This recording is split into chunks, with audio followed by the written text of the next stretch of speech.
हाँ भाई सुनो मेरी बात। चैप्टर चल रहा है कॉस्ट। ठीक है, सबसे पहले कॉस्ट की definition, price paid to the factors of production is known as. और वो फैक्टर्स ऑफ प्रोडक्शन क्या है? Land, labour, capital and entrepreneurship. अच्छा, what is production function? Production is a function of land, labour, capital and entrepreneurship. ये सारी बातें मैं आपको बता चुका हूँ। उसके बाद कॉस्ट के 10 टाइप है। पहला टाइप क्या था बताओ? Total cost the sum of fix cost incurred over fix factors of production, variable cost incurred over variable factor. ठीक है, तो TC is equal to FC plus VC. सबसे पहले फिर हमें क्या पढ़नी थी? फिक्स कॉस्ट, इसको टीएफसी भी बोल सकते हैं। तो it is the cost which does not changes with the level of output. It is incurred over fix factors of product incurred before the start of actual production. It can never be zero. इसका shape कैसा होता है? Parallel to x axis. ठीक है, उसके बाद variable cost नाम से क्लियर है, changes with the level of output. It is incurred over variable factors are generally incurred after the start of actual production and it is zero at zero level of output. उसके बाद मैंने आपको बताया था इसका shape होता है inverse S shape. क्यों? बिकॉज ये पहले इंक्रीज होती है डिमिनिशिंग रेट से, फिर इंक्रीज होती है इंक्रीजिंग रेट से। ठीक है, ऐसा क्यों होता है? Because of law of variable proportion, या law of returns to a factor, या law of diminishing marginal production. ठीक है, इतनी बात समझ में आ गई थी? क्लियर है? फिर मैंने क्या टोटल कॉस्ट का भी आपको बता दिया था, थोड़ा सा बता दूं तो आप लोगों को पता चल गया था, बट ऑनलाइन वालों को नहीं पता चला था। ठीक है, मैं कह रहा हूं बेटा, मुझे एक बात देखो, टोटल कॉस्ट निकालनी है। इधर देखो सामने, टोटल कॉस्ट निकालनी है। तो टोटल कॉस्ट कैसे निकलती है? देखो, fix cost plus variable cost is equals to total cost. तो 10 प्लस 0 कितना आया? 10। 10 प्लस 10 20। 10 hello plus 18 28। इस तरीके से सर, हमने निकाल आवाज लिया। नहीं आ रही। ठीक, हेलो। आवाज आ तो रही है यार।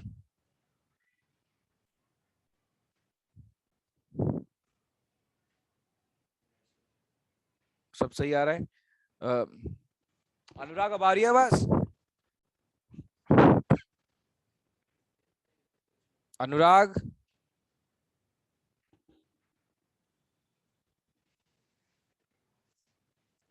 चलो रिकॉर्ड तो हो ही रहा है।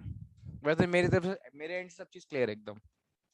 ठीक है, तो मैं कह रहा हूं कि बेटा ये देखो, दोनों में वेरिएबल कॉस्ट में, ढंग से सुनना किसकी बात कर रहा हूं, वेरिएबल कॉस्ट और टोटल कॉस्ट, दोनों का जो डिफरेंस है देखो क्या है बीच में? सेम है, 10 10 10।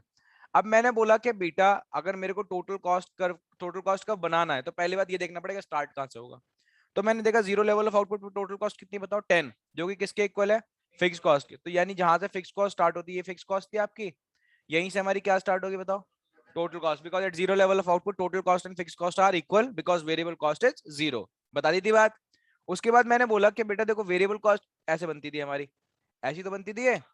ठीक है, तो टोटल कॉस्ट इसके पैरेलल जाएगी ऐसे। ऐसे बोला था मैंने। क्यों? क्योंकि इन दोनों के बीच का जो डिफरेंस है ये क्या रहता है? सेम रहता है। क्योंकि इन दोनों के बीच का डिफरेंस होता क्या है? सेम होता है। होता क्या है? नाम क्या है? वो फिक्स कॉस्ट होती है। क्या होती है? Fix cost. इसलिए टोटल कॉस्ट कर कहां से बनता है? जहां से फिक्स कॉस्ट जाती है।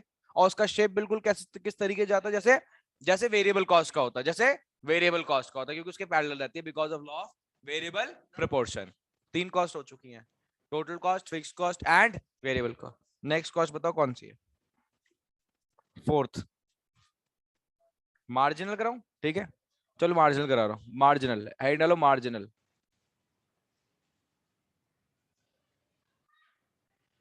Marginal cost. ठीक है, हाँ भाई, इसको शॉर्ट में हम बोलेंगे एमसी। क्या बोलेंगे? एमसी। नहीं, इसको टीएमसी नहीं बोलेंगे। क्लियर है? लिखो पहले, मुझे बताओ what do you mean by marginal? Addition, addition, addition, correct. ठीक है ना, लिखो it is addition. It is addition made to the, it is addition made to the, बताओ भाई। वेरी गुड, टोटल कॉस्ट और, बहुत इंपॉर्टेंट बात, और टोटल वेरिएबल कॉस्ट। टोटल, हाँ, total variable cost due to, due to production, due to production of an additional unit of output, additional unit of output, additional unit of output, full stop। नीचे आ जाओ, formula लिखो। MC is equals to delta TC upon delta Q। Q क्या होता है, याद रहेगी बात ना ये। उसके बाद और करके लिखो और formula, delta TVC upon delta Q, delta TVC upon delta Q। ठीक है भाई, क्लियर। अब जरा बात को ढंग से सुनना। मैं कह रहा हूँ बेटा मार्जिनल कॉस्ट पे आ गए, किस पे आ गए जरा बताओ, मार्जिनल। और मार्जिनल वर्ड का मतलब क्या होता है सबको पता है, एडिशन, ठीक है ना, हमेशा ध्यान रखना, मैंने आपको पहले बता, कहीं भी वर्ड मार्जिनल है उसका मतलब क्या होगा, एडिशन, ठीक है। तो मार्जिनल कॉस्ट का मतलब एडिशनल कॉस्ट, कौन सी कॉस्ट, एडिशनल कॉस्ट। मैं कह रहा हूं कि बेटा सपोज करो, देखो ये है हमारा क्वांटिटी दैट इज आउटपुट, और ये हमारी टोटल कॉस्ट है, ठीक है। मैं कह रहा हूं कि हम 10 यूनिट्स प्रोड्यूस कर रहे थे, कितनी यूनिट्स प्रोड्यूस कर रहे थे, 10 यूनिट्स। और उन 10 यूनिट्स को प्रोड्यूस करने में खर्चा आ रहा था हमारा 500 रुपीज, कितना आ रहा था, 500 रुपीज। आज मेरे को एक यूनिट आउटपुट और प्रोड्यूस करना है, क्या बोल रहा हूं मैं, एक यूनिट आउटपुट और प्रोड्यूस करना है। मेरे को आज टोटल कितना आउटपुट प्रोड्यूस करना पड़ा होगा, 11 यूनिट्स, एक यूनिट आउटपुट और प्रोड्यूस करना। इसकी वजह से मैं बोल रहा हूँ कि आज मेरा ये खर्चा हो गया 550, अपने आप बोल रहा हूँ मैं, ठीक है। ये मत लो ना एवरेज निकाल के कितना आ रहा है एक यूनिट का फिर ऐड कर दिया, मत करना, ठीक है। तो मान लो मैंने अपनी तरफ से ले लिया कि 550 हो गया, तो मुझे बताओ इस एक यूनिट को प्रोड्यूस करने में एडिशनल खर्चा कितना आया है, 50 रुपए का खर्चा आया ना एडिशनल इस एक यूनिट को प्रोड्यूस करने में। यही हमारी कौन सी कॉस्ट होती है, मार्जिनल कॉस्ट। इसको हम क्या बोलते हैं, MC, मार्जिनल कॉस्ट। अब जरा ढंग से सुनना, मैं बोल रहा हूँ it is the addition made to the total cost. क्या बोला मैंने, it is the addition made to the total cost में जितना एडिशन हो रहा है due to production of an additional unit of output, एक यूनिट आउटपुट और प्रोड्यूस करने की वजह से। तो एक यूनिट आउटपुट और प्रोड्यूस करने की वजह से मेरा खर्चा कितना पड़ा बताओ, 50 रुपए से। यही हमारी क्या हो जाएगी, मार्जिनल कॉस्ट। अब ऊपर ये फॉर्मूला क्या लगा रखा है मैंने, देखो भाई, डेल्टा TC मतलब TC का डिफरेंस, नीचे वाले में जो ऊपर वाला minus, that is 550 minus 500 upon delta Q, बताओ 11 माइनस 10, ये क्या बोल रहे थे तुम, ठीक है, that is 50 upon 1 is equal to कितना आ गया, 50। तो ये 50 बताओ क्या हो गई, मार्जिनल कॉस्ट। 50 क्या आ गई हमारी, मार्जिनल। तो marginal cost is nothing but the addition made to the total cost due to production of an additional unit of output. इतनी बात समझ में आ गई, ठीक। सर हाँ बेटा, सर टोटल वेरिएबल कॉस्ट क्यों लिखा है? अभी बेटा मैं उस पर आया नहीं हूँ, अभी मेरे को आने तो दो यार, आप भी बिल्कुल इस वरुण की तरह हो गए। मैं उस टॉपिक पे आया ही नहीं अभी तक, पहले मैं अभी देखो यहीं पे अटका हुआ हूँ, देखो यहाँ पे अटका हुआ, यहाँ पे अभी मैं और पे आया नहीं, मैं आऊंगा अभी उस पे सारी, अगर मैंने लिखवाई है तो मैं बताऊंगा अभी, थोड़ा वेट करो बस, ठीक ठीक है है। सर। हाँ, अब मैं कह रहा हूँ पहले सबको ये बताओ, मार्जिनल कॉस्ट समझ में आई टोटल कॉस्ट के थ्रू, ठीक है। तो it is the addition made to the total cost, किसकी वजह से हो रहा है, due to production of an additional unit of output. Output एक यूनिट एडिशनल और प्रोड्यूस करा, उसकी वजह से जो भाई खर्चा बढ़ा वो हमारी टोटल कॉस्ट हो गई। सुंदर सुन लेना, ठीक है, क्योंकि मैंने पूछा और आज तुमने नहीं बताया तो आज तुम्हारा आखिरी दिन होगा मेरे बैच के अंदर। तो नहीं वो बात छोड़ दो, तुम सुन रहे नहीं, कुछ भी करो तुम। मैंने आज क्वेश्चन पूछा, मेरे पास आंसर नहीं आया तो अपने घर बैठना, समझ में आ गई बात, चलो ठीक है, वेरी गुड। अब मेरी बात को तो ढंग से सुनना, मैंने क्या एक चीज और लिखवाई है, पहले हाँ या ना में जवाब दो। मैंने बोला it is the addition made to the total cost, और यानी मैं ये बोलना चाह रहा हूं आप लोगों से कि मार्जिनल कॉस्ट आप टोटल कॉस्ट से भी निकाल सकते हो और टोटल वेरिएबल कॉस्ट से भी निकाल सकते हो। अब मैं ऐसा क्यों बोल रहा हूं, पहले मैं कुछ क्वेश्चन पूछता हूं उसका आंसर करना, ठीक है। सामने देखो, पहले मुझे बताओ TC का फॉर्मूला क्या होता है, TC is equals to FC plus, very good Varun, FC plus VC। ये क्या होता है हमारा TC, सबको पता है ना, क्यों होता है ये भी बात करके सारी आ चुके हैं, ठीक है। अब सबको लॉजिक वगैरह सब पता है। मैं कह रहा हूं मैंने यहाँ पे लिखा 100, ठीक है, क्या लिखा 100 इज इक्वल्स टू 20 प्लस 80। कोई प्रॉब्लम की बात तो नहीं किसी को, मैंने क्या लिखा जल्दी बताओ, 100 इज इक्वल 20 प्लस 80, ठीक है। अब मैं जिससे पूछूंगा वो मेरे को बताएगा। मैं नीचे देख रहा हूँ 120 is equals to dash plus dash. सबसे पहले हमें आंसर करेंगे शगुन, शगुन डैश को फिल करो। शगुन ने बोला, शगुन ने बोला 30 प्लस 90, ये किसका आंसर है, शगुन का।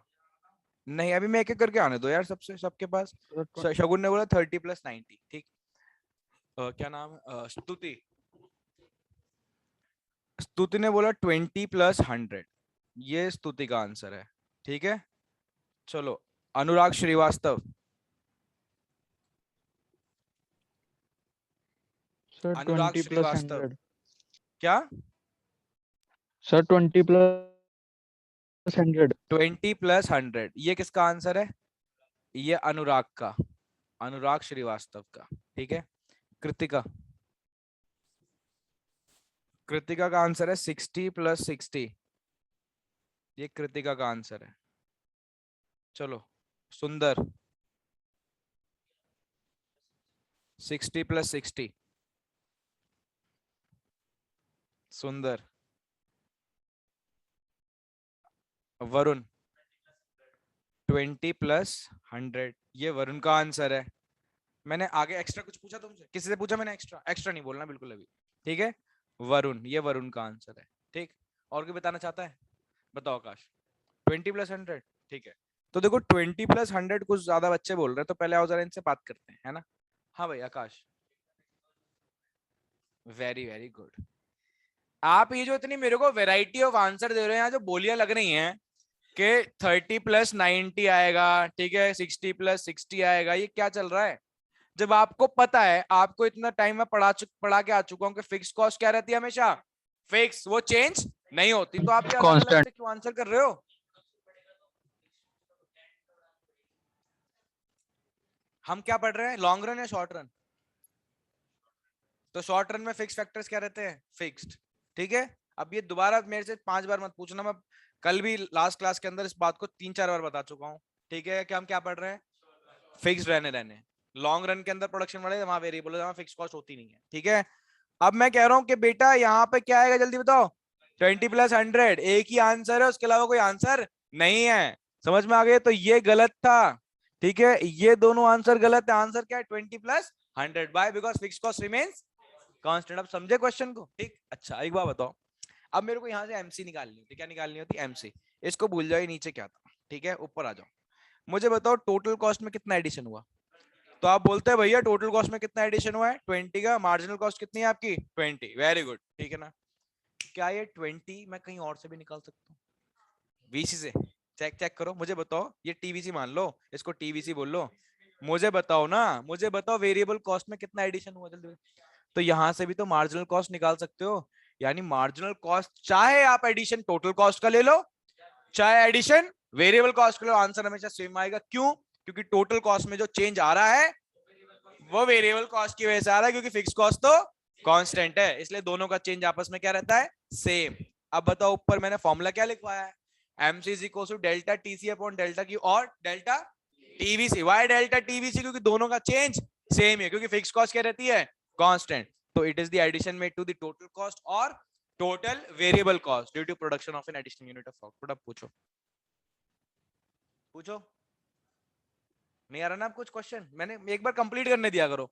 जब आप कंप्लीट करने दोगे तो आपको क्वेश्चन ही नहीं आएंगे, फिर किस बात के क्वेश्चन आएंगे? ठीक है, आगे चले। समझ में आ गई इतनी बात? ठीक। अब मेन बात आती है, अरे यार,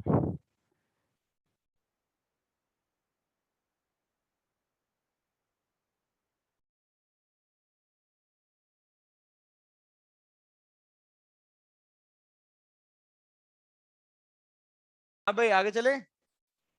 ठीक है। अब देखो, इथेरियम एक ही पैटर्न चल रहा है। पहले कॉस्ट को समझते हैं, फिर शेड्यूल बनाते हैं, फिर डायग्राम बना और फिर खत्म कर देते हैं, है ना? यहाँ पे भी चलेगा। ठीक। अब आप क्या बनाने जा रहे हैं बताओ भाई? और शेड्यूल इस बार मैं नहीं बनाऊंगा, मैं तो आपको क्लू दूंगा बस, और आप बनाओगे अब सारी चीजें अपने आप। बताओ सबसे पहले क्या लिखूं? आउटपुट। आउटपुट को हम क्यू बोल सकते हैं। कहां से स्टार्ट करूं? कॉस्ट में हमेशा कहां से स्टार्ट होगा? 0 से। 0 1 2 3 4 और 5। ठीक है, चलो 6 तक ले लो, एक और ले लो एडिशन। ठीक है, थोड़ा और बेटर अंडरस्टैंडिंग आएगी। अब लिखो फिक्स कॉस्ट। चलो, फिक्स कॉस्ट क्या रहेगी? कांस्टेंट। कितनी? 10। जो हम स्टार्टिंग से लेके चल रहे हैं वही लेके चलना। ठीक है, अब चेंज मत करना कोई चीज। ठीक है, ये 10 10। उसके बाद, अरे टीसी तो बाद में निकलेगी, पहले क्या निकलेगी? Variable cost. वेरिएबल कॉस्ट बताओ। 0 पहले इंक्रीज होगी डिमिनिशिंग रेट से, और 24। अब 8 से इंक्रीज करो, फिर 10 से इंक्रीज करो, 42, और फिर 12 से इंक्रीज करो। कोई प्रॉब्लम तो नहीं इस बात में? ठीक है। चलो अब टीसी निकालो। टीसी निकालो, ऐड करो ना। F C plus BC is equal to TC. 34 42 52 और 64। ठीक है, क्लियर है? अब इधर देखो सामने, अब हम क्या निकालेंगे यहाँ, MC। मुझे नहीं पता, निकाल के देखो। शगुन क्या प्रॉब्लम आई? Third last 34 42 52 64। ठीक है, अरे वो तो खुद भी निकाल सकते हो, निकाल ली? चलो निकालते हैं, बताओ। एक सेकंड रुक जाओ। 10 कहाँ से आई? एक सेकंड बात कर लें, 10 कहाँ से आई? पहले वो जीरो पे, जीरो पे तो कोई एडिशन है ही नहीं, जीरो पे लगाओ dash, can not be determined. क्यों? अब फिर उसके बाद 10 में कितना एडिशन हो, जो 20 आया 10, उसके बाद कितना 8, उसके बाद 6, उसके बाद 8, 10 और 12। बात समझ में आ गई? ठीक है, उसके बाद अगर हम बात करें तो एक ऑब्जर्व करो बात, कि पहले ये डिक्रीज हो रहा है, फिर ये क्या हो रहा है, इंक्रीज, दिख रहा है? बताओ 10 8 6, सुन ली मैंने, सुनकर इग्नोर कर दी मैंने वो बात। ठीक है, 10 8 6 8 10 और 12। ठीक है, उसके बाद अगर मैं यहाँ पे इसका डायग्राम बनाऊं, बहुत ही सिंपल डायग्राम। पहले आप मुझे बताओ, आपसे क्वेश्चन है, एक्स एक्सिस पे क्या लूंगा? देखो ये आंसर जल्दी आना चाहिए, वरना चार्टे लगना बहुत सर जल्दी स्टार्ट आउटपुट। होने वाले हैं। ठीक है, हाँ, यहाँ पे क्या आएगा, क्यू आउटपुट, और सर यहाँ पे आउटपुट। कौन सी कॉस्ट लूंगा, MC। किसका डायग्राम बनाए जा रहे हैं, MC का। ठीक है, क्यों? पहले डिक्रीज हो रहा है 10, पहले देखो डिक्रीज होगा ना ऐसे, पहले तो डिक्रीज हो रहा है ना, उसके बाद क्या हो रहा है बताओ, उसके बाद इंक्रीज हो रहा है। ठीक है, ये रहा MC आपका, ये कैसा बना, यू शेप्ड। कैसा बना ये, यू शेप्ड। तो ये है हमारा, साइड में लिखो यू शेप्ड।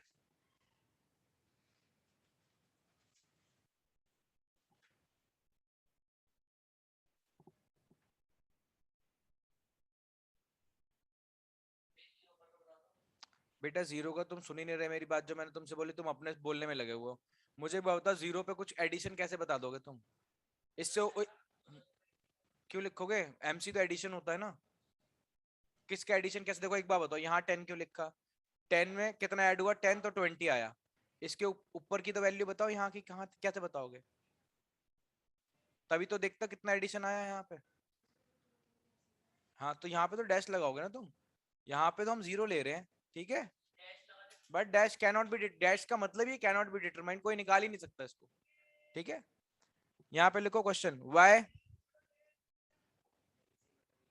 हाँ, MC curve is U shaped, why MC curve is U shaped. Very good, answer बताओ क्या लिखोगे, लिखो। हाँ, लॉ को एक्सप्लेन भी करना, पेपर में अगर 4 नंबर में आ गया तो लॉ एक्सप्लेन करना पड़ेगा।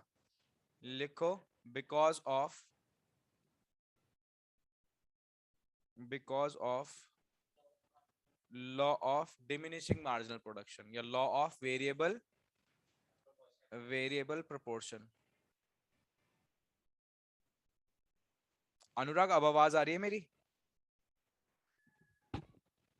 यस सर आ रही है। ठीक है, क्लियर है भाई? MC क्लियर सबको? मुझे लगता है क्लियर है सबको। आगे चले है ना? चलो आगे चलते हैं, नेक्स्ट कॉस्ट बताओ, फिफ्थ कॉस्ट। देखो हार्ड नहीं है, अगर कॉन्सेप्ट ठीक से पढ़ोगे समझ के। चैप्टर मैंने बोला था हल्का सा टेक्निकल है, ज्यादा नहीं है, और ये चीजें याद करते चलोगे तो न्यूमेरिकल्स आपके लिए इतने इजी हो जाने हैं, इतने इजी कि आप सोच ही नहीं सकते, और अदरवाइज वो बहुत डिफिकल्ट हो जाते हैं बच्चों के लिए। ठीक है, लिखो भाई, एवरेज कॉस्ट। हाँ, एवरेज कॉस्ट। अब इसको और क्या बोल सकते हैं वो भी लिख देता हूँ, इसको ATC बोलते हैं, average total cost.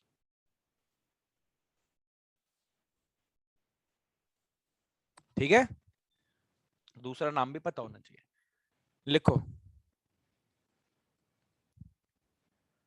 it is, it is the cost of, it is the cost of producing, it is the cost of producing per unit of output, per unit of, per unit of output, that is, नीचे formula लिखो, AC is equals to TC upon Q. AC is equals to TC upon Q।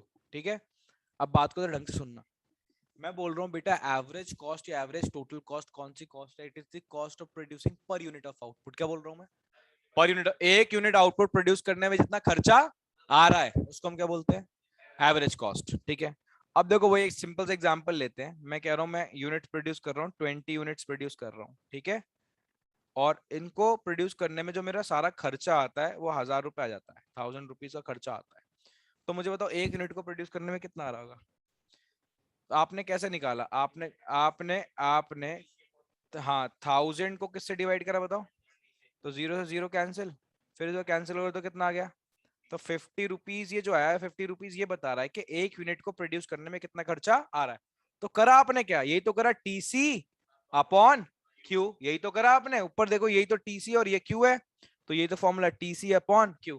तो actually में average cost कुछ नहीं है, average cost is the cost of producing per unit of output. एक unit output produce करने में जो cost आ रही है उसको हम क्या बोलते हैं? Average cost. क्या बोलते हैं? ठीक है, क्लियर है बात?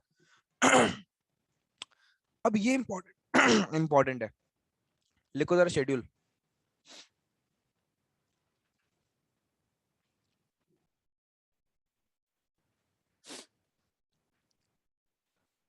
आउटपुट कहां से लिखोगे? हाँ, ठीक है, उसके बाद FC। हाँ, FC तो कांस्टेंट रहेगी, 10 10 10 ही रहने वाली है। वही VC तो सेम रहेगा। ठीक है, जैसे हम लिखते हुए आ रहे हैं, 0 10 18। मैं इसलिए बार बार सेम चीज लिखवाता हूँ ताकि आपको शेड्यूल याद हो जाए। हाँ, वो हो जाएगा याद। ठीक है, उसके बाद 24 32 42 और 54। कोई प्रॉब्लम किसी को? चलो अब TC निकालो जल्दी से, ऐड कर दो। 10 20 28 34 42 52 और 64। कोई प्रॉब्लम? अब हमें क्या निकालनी है? MC नहीं, एवरेज कॉस्ट। ठीक है, एवरेज कॉस्ट पढ़ रहे हैं ना? कैसे निकालेंगे? TC upon Q। चलो जल्दी निकालो, बताओ कितना आ रहा है? एक सेकेंड, अब बताओ कितना आ रहा है? 0? कहां से 0 आ रहा है? हाँ तो, हाँ तो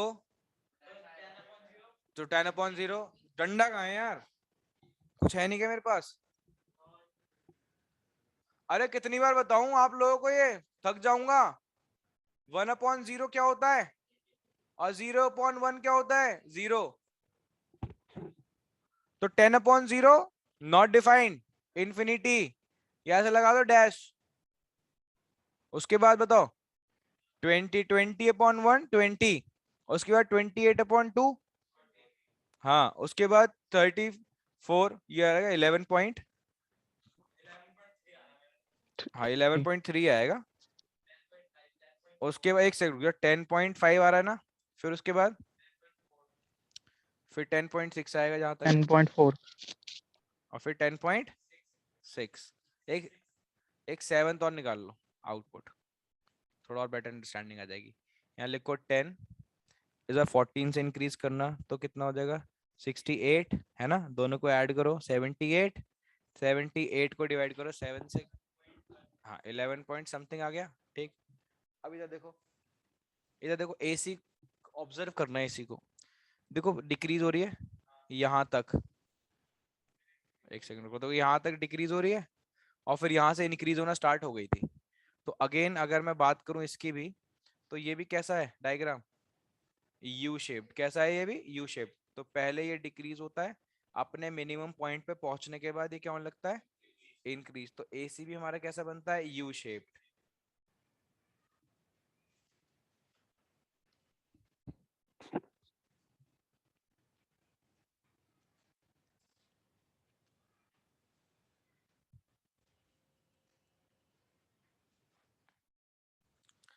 एक क्वेश्चन लिख के इसके लिए एक पेज छोड़ देना। हाँ, नहीं, why AC is U shaped, इसके थोड़े अलग रीजंस भी देंगे हम। ठीक है, इसके लिए पूरा एक पेज छोड़ देना, ठीक है? ठीक भाई, अब सामने देखते रहो, बहुत इंपॉर्टेंट बात चल रही है। पहले मुझे बताओ TC is equal to average cost, सबको समझ में आ गई? टीसी इज इक्वल्स टू, हाँ बताते रहना, एफ सी प्लस वी सी। मानते हो इस बात को? कोई प्रॉब्लम तो नहीं किसी को? Now I am dividing the whole equation by output. Output को क्या बोलते हैं? क्यू। तो that is TC upon Q. क्यों नहीं क्यू? क्यों? एफ सी अपॉन और वी सी अपॉन क्यू। कोई प्रॉब्लम तो नहीं इस बात को? अभी भी पूरी दोनों साइड बैलेंस्ड है ना? दोनों, क्योंकि दोनों टाइप मैंने दोनों साइड डिवाइड करा है मैंने, दोनों साइड बैलेंस्ड है, कोई प्रॉब्लम नहीं है। अब मुझे बताओ टीसी अपॉन क्यू क्या होता है? वेरी गुड, तो मैं लिख सकता हूँ या एसी? Sir AC. कोई प्रॉब्लम की बात? हाँ वेरी गुड, कोई प्रॉब्लम की बात तो नहीं है। आज आपके सामने आपकी स्क्रीन पे नई कॉस्ट आने जा रही है, that is A F C. F C upon Q होता है ए एफ सी, और वी सी अपॉन क्यू होता है ए वी सी। एक नई इक्वेशन आपके सामने आ गई, that is average cost is equals to A F C plus A V C, ठीक है? यानी एवरेज कॉस्ट तो पढ़ लिया अभी हमने, क्या अब हमें दो कॉस्ट और पढ़नी पड़ेंगे? Average fix cost and average. Logic देता हूँ चल रहा हूँ, क्यों पढ़ रहे हैं हम? ठीक है, देखो सामने निकल के आ रही है ना, हमारे सामने दिख रही है हमें कॉस्ट, है ना? तो हमें पढ़नी पड़ेगी एवरेज फिक्स कॉस्ट क्या होती है, एवरेज वेरिएबल। और मैं आपको बता दूं दोनों में से ये कॉस्ट बहुत इंपॉर्टेंट है, that is average fix cost. तो आओ सबसे पहले से निपटाएं। सिक्स है ना? लिखो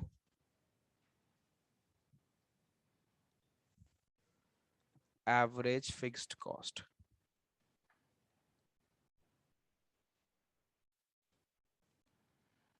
एवरेज फिक्स कॉस्ट क्या बोलते हैं इसे शॉर्ट में? A F C. ध्यान रखना, क्या बोलेंगे? ए एफ सी, ठीक है? लिखो it is the fixed cost. It is the fixed cost. सुनने जाने तो चले जाओ क्या, तो अब घड़ी मत देखना, ठीक है? It is the fixed cost of producing, it is the fixed cost of producing per unit of output, per unit of output. It is the fixed cost of producing per unit of output. नीचे लिखो AFC is equals to, AFC is equals, formula बताओ, आप लोगों को पता है? Very good, FC upon Q, ठीक है? अब मेरी बात को ढंग से सुनना, हो सकता है समझ में, हो सकता ना आए, मैं कुछ नहीं कर सकता, मैं तो समझाने की कोशिश करूंगा, ठीक है? मुझे एक बात बताओ, मैंने अभी एक एग्जांपल लिया था, मैंने यहाँ लिखा था Q और यहाँ पे लिखा था TC, याद है? फिर हम कितनी यूनिट्स प्रोड्यूस कर रहे थे? बिल्कुल अभी लिया है रिसेंटली, है ना? और इसको प्रोड्यूस करने में खर्चा कितना आ रहा था? Very good, 1000। तो आपने मुझे बताओ एवरेज कॉस्ट कितनी निकाली थी? कैसे निकाली थी? 1000 को आपने किससे डिवाइड कर दिया था? 20 से। बिल्कुल, मैं दोबारा वहीं से लेके चल रहा हूँ सारी बात समझाने के लिए। तो कितनी कॉस्ट आई थी मुझे बताओ? 50, एक यूनिट को प्रोड्यूस करने में, ठीक है? मैं कुछ भी अभी तक मैंने कुछ डिफिकल्ट नहीं कराया, अगर डिफिकल्ट था भी तो बहुत सिंप्लीफाई करके पढ़ाया है। तो अगर किसी को समझ नहीं आ रहा, बड़ी दिक्कत की बात है, पहले बता दिया मैंने। ये कुछ भी नहीं पढ़ रहे जो 12th में पढ़ोगे, ठीक है? ठीक, अब जरा ढंग सुन रहे। 50 रुपए क्या है मुझे बताओ? एवरेज कॉस्ट तो नाम है इसका, एक यूनिट को प्रोड्यूस करने की कॉस्ट है। हमारी कंपनी में एक यूनिट को बनाने में कितना खर्चा आता है, करेक्ट है? ठीक। अब मैं आपसे ये बोलना चाह रहा हूं, इसके अंदर भी दो कॉस्ट छुपी हुई हैं। एक तो एक यूनिट को प्रोड्यूस करने की फिक्स्ड है कॉस्ट इसके अंदर, और एक थोड़ा सा पोर्शन वेरिएबल है। बस वो सेपरेट कर दो तो आपको पता चल जाए कितनी कितनी एवरेज फिक्स कॉस्ट है और कितनी एवरेज वेरिएबल कॉस्ट है। समझ रहे हो बात को? नहीं समझ रहे? एक यूनिट की जो कॉस्ट आई उसमें से भी मैं अलग कर रहा हूं दो पार्ट, उसमें भी कुछ फिक्स्ड और कुछ वेरिएबल है, वो निकालना है। अब बस वो कैसे निकालें, फॉर्मूला है हमारे पास। क्या करो, फिक्स्ड कॉस्ट को डिवाइड करो किससे? आउटपुट से। ऐसे यहाँ वेरिएबल कॉस्ट को डिवाइड करो किससे? आपको पता चल जाएगा, ठीक है ना? अब मैं कह रहा हूँ फिक्स कॉस्ट को डिवाइड करें आउटपुट से। हाँ, करके देख लो, क्या प्रॉब्लम है? यहाँ शेड्यूल बनाते हैं, इधर देखो शेड्यूल, मुझे बताओ 0 1, पहले देखते रहो सब, 2 3 4 और 5 तक ले रहा हूँ, चलो मैं, यस चलो 6 ले ही रहा है। तो उसके बाद फिक्स कॉस्ट कांस्टेंट है ना, इसमें तो कोई दो राय नहीं है, ये तो फिक्स रहेगी, सबको पता ही है। तो इसको हम जो 10 लेते हैं वो है वही लेंगे, यहाँ लिख दिया मैंने 10। अब मेरे को यहाँ निकालना है AFC, सबको फॉर्मूला पता है, बताओ फिक्स कॉस्ट का फॉर्मूला FC अपॉन Q। कोई प्रॉब्लम की बात तो नहीं, FC अपॉन Q। चलो, this upon this dash not defined, correct है। अच्छा 10 अपॉन 1,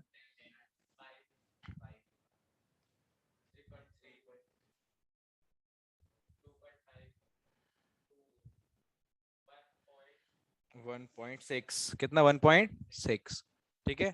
चलो एक और निकालो, लो सेटिस्फेक्शन के लिए, लो 1.4। चलो कोई बात नहीं। क्या ऑब्जर्व कर रहे हो AFC के बारे में? Very good. और अगर आगे और लेता तो डिक्रीज ही होती जाती, डिक्रीज ही होती चली जाती, करेक्ट है। AFC ऑलवेज डिक्रीजेस, ऑल, मैंने कंप्लीट करी बात क्या? AFC always decreases with increase in output। क्या बोला मैंने, दोबारा बोलो। AFC always with increase in output, but it can never be zero, neither it becomes negative। Zero नहीं होगी तो नेगेटिव में क्या जाएगी, ठीक है। अब बच्चे बोलेंगे भाई क्यों ऐसा, क्यों भैया जीरो क्यों नहीं हो सकती? बिकॉज जब फिक्स कॉस्ट जीरो नहीं हो सकती तो एवरेज फिक्स कॉस्ट भी जीरो नहीं हो। मुझे बताओ, सोच के बताओ, यहाँ पे जीरो कब आता? जब यहाँ पे न्यूमरेटर ऊपर वाली वैल्यू जीरो होती और नीचे वाली वैल्यू कुछ भी, तभी तो जीरो आता। और ऊपर वाली वैल्यू तो क्या है मुझे बताओ, फिक्स कॉस्ट, और fix cost can never be zero, तो ये कभी जीरो नहीं आएगी। बात समझ गए? Because fix cost can never be zero, तो एवरेज फिक्स कॉस्ट भी जीरो नहीं हो सकती, but is always decreases with increase in output. हमेशा डिक्रीज होती है with increase in output, but it can never be zero. अब इसका मतलब जीरो नहीं हो सकती, तो अगर हम ग्राफ बनाने पे आ जाते तो ग्राफ के अंदर एक बात हम ऑब्जर्व करने को देखते हैं, जरा ढंग से देखना, बहुत इंपॉर्टेंट है। यहाँ पे मैं लूंगा AFC एवरेज फिक्स कॉस्ट, और यहाँ पे हम क्या ले रहे हैं, आउटपुट क्वांटिटी, ठीक है। तो देखो यहाँ से स्टार्ट हुई है, ये डिक्रीज होते जा रही है, होते जा रही है, होते जा रही है ना, ऐसी तो है। जीरो पे क्यों टच हो जाएगी जब कह रहा हूं कैन नेवर बी जीरो?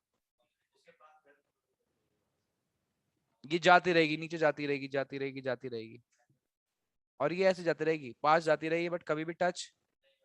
फिर आप वो लाओगे लेंस, देखोगे टच तो नहीं करी, फिर आपको दिखेगा नहीं टच करी है, फिर ये और आगे चलेगी, और आगे चलेगी, आपको लगा भैया अब तो टच कर गई, फिर आप माइक्रोस्कोप लाओगे, फिर देखो फिर भी टच नहीं करेगी, ये कभी टच नहीं करती, इट नेवर टच, बिल्कुल क्लोज आती है। इसकी वैल्यू, वैल्यू यहाँ पे आएगी 0.0000 मान लो 1, 0.00002, but it never touches x axis.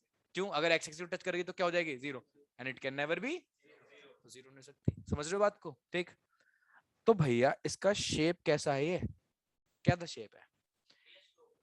इसको बोलते हैं, स्लोप अलग होता है, ठीक है, इसको बोलते हैं, अरे रुक तो जाओ, rectangular, very good, rectangular hyperbola. हाँ बोला, बोला नहीं बोला रेक्टेंगुलर हाइपरबोला, ठीक है। मैथ्स में भी आपने सोचा चैप्टर नहीं पढ़ा, मैथ्स में है सारी शेप्स, पैराबोला, हाइपरबोला, सारी शेप्स हैं, ठीक है। तो इसको बोलते हैं रेक्टेंगुलर हाइपरबोला। आप क्या बोलोगे इसको? Rectangular hyperbola. समझ में आ गई बात? चलो जल्दी, ज्यादा मत बोलो, इसको बना लो जल्दी जल्दी फास्ट, और क्विक रिवीजन करना।